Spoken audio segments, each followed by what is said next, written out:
This week in Jamaica Now, staggering traffic fines. Offenders could pay up to $45,000 in penalties.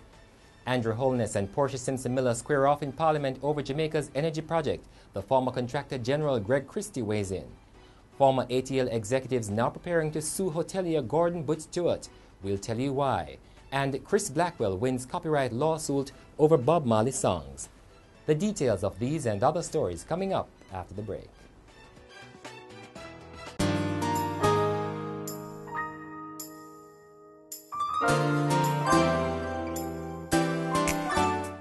We'll always be there for the moments that will define the rest of your life. The Gleaner, where life unfolds. I'm Damian Mitchell, and this is Jamaica Now. Huge fines are coming for motorists who commit traffic offences under the proposed Road Traffic Act, which was tabled in Parliament on Wednesday. If lawmakers pass the proposed statute in its current form, a new offence of driving and using a handheld electronic device such as a cell phone will attract a fine of $10,000. And motorists who use a car television within the driver's line of sight while driving will be fined $13,000. The Vice Chairman of the National Road Safety Council, Dr. Lucian Jones, said the use of cell phones while driving is a major issue. People are failing to keep to the left. What it means that they've been distracted. They have been distracted by cell phones. Believe it or not, they have been distracted by watching television in the cars. Sounds like madness, but it's true. And also, they have been distracted by whether conversations in the cars, whether they are consuming too much alcohol. A number of things are accounting for this, and we're trying to zero in on this. And under the proposed law, motorists who exceed the speed limit by 50 kilometers or more will be fined $45,000. If they fail to pay, they will be imprisoned for 1 month. A driver who exceeds the speed limit by 16 to 32 kilometers will face a 200% increase in fines, moving to $15,000 up from $5,000. And here are the other proposed fines under the new Road Traffic Act. Driving or using a motor vehicle without a valid certificate of fitness, $10,000 up from $3,000. Driving a vehicle without it being licensed, $30,000 up from $10,000. Driving or attempting to drive a vehicle under the influence of drink or drugs, $50,000. Failing to obey red lights and stop signs, $24,000. And failing to obey other traffic signs, $16,000. The former Contractor General Greg Christie has blasted the Portia Miller administration for its lack of action to seek to eradicate corruption and encourage good governance. Mr. Christie made the comment after the opposition leader Andrew Holness chastised Mrs. Miller over her handling of the energy project. According to Mr. Holness, Jamaica's 360-megawatt project is currently uncertain because Mrs. Miller ignored the Contractor General's report on the project. We have to now wait for an external body to come and say, you know what, this doesn't smell too right. We're going to leave it alone. And now we are here having to jump through hoops to get it done. Prime Minister, it is the wrong approach. Wrong approach. It is the wrong approach. It is the wrong approach. It is the wrong approach. And I will not stand here and allow my country to go down. It is not your country alone. However, the Prime Minister was terse in her responses, saying she preferred to focus on what is to be done to deliver cheaper electricity to Jamaicans. Mr. Speaker, I did not come here for any grandstanding. I came to respond to the questions. I answered the questions. He is not satisfied, and I am not going to bow to grandstanding. In the meantime, the Electricity Sector Enterprise Team, ESET, has been given 3 months to come up with a rapid assessment, overall strategy and action plan for the energy project. The terms of reference says the specific timelines relating to the other activities will be based on the action plan and will take into account the urgency of the national implications of the project. In his sectoral presentation to Parliament last month, Energy Minister Philip Paulwell said the government was intent on meeting its 2016 timeline for the delivery of the project.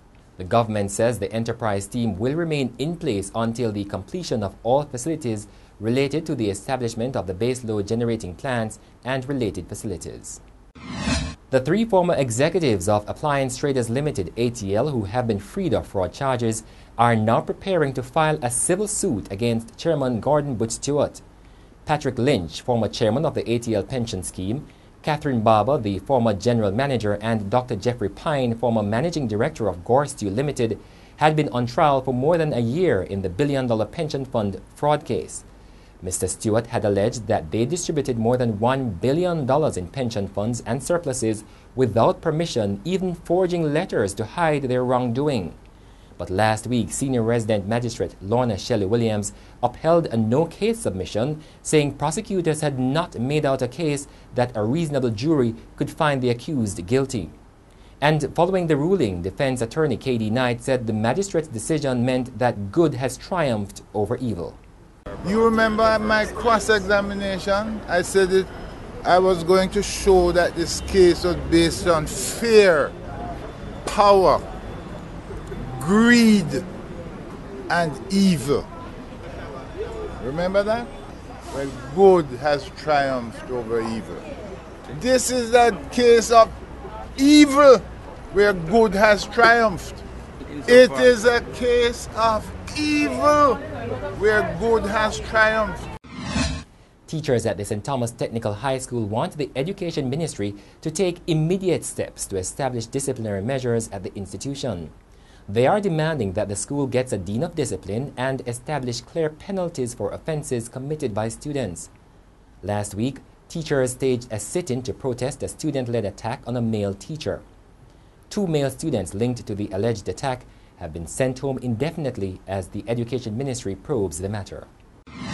A British court has dismissed claims by record company Cayman Music that it owned the rights to several songs of the late Jamaican reggae icon Bob Marley. The songs in dispute include Crazy Ballhead, Natty Dread, and No Woman No Cry.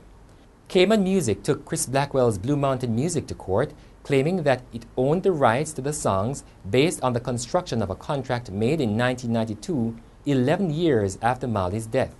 However, the court rejected its claim. The head of the Clarendon Police, Superintendent Maurice Robinson, says crime fighting in the parish is not being affected by the increasing number of policemen from the division being charged with murder. According to Superintendent Robinson, the division is adequately resourced and police personnel are doing their jobs.